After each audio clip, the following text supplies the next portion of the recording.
1000 पटीने चांगलं काम या पुढच्या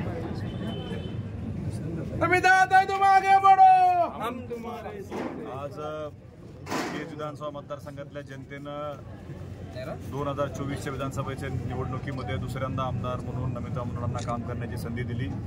या संधीमध्ये विजय सर्वसामान्य जनतेचा झाला।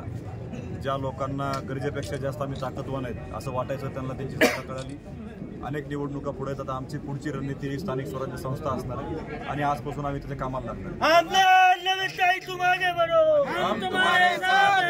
माझं त्यांना सांगायचं आहे की एका बारक्या पिल्ल्यानं निवडणूक जिंकली, फक्त त्यांना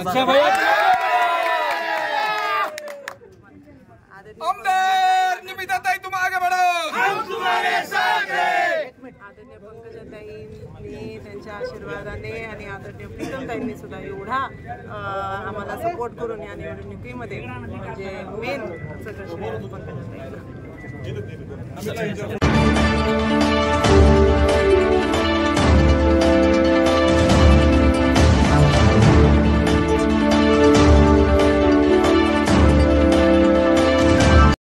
मागच्या टर्मपेक्षा 10 पटीने 1000 पटीने चांगलं काम या पुढच्या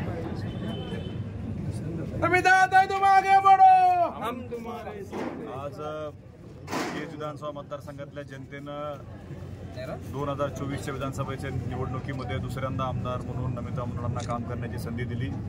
या संधीमध्ये विजय सर्वसामान्य जनतेचा झाला। ज्या लोकांना गरजेपेक्षा जास्त आम्ही ताकदवान आहेत असं वाटायचं त्यांना त्यांची जागा कळाली। अनेक निवडणुका पुढे येतात। आमची पुढची रणनीती स्थानिक स्वराज्य संस्था असणार आहे आणि आजपासून आम्ही त्याच्या कामाला लागणार। माझं त्यांना सांगायचं आहे की एका बारक्या पिल्ल्यानं निवडणूक जिंकली, फक्त त्यांना आमदार निमिताताई तुम आगे बढ़ो, हम तुम्हारे साथ हैं। आदरणीय पंकजाताईंनी त्यांच्या आशीर्वादाने आणि आदरणीय प्रीतमताईंनी सुद्धा एवढा आम्हाला सपोर्ट करून या निवडणुकीमध्ये म्हणजे मेन सगळं पंकजाताईंना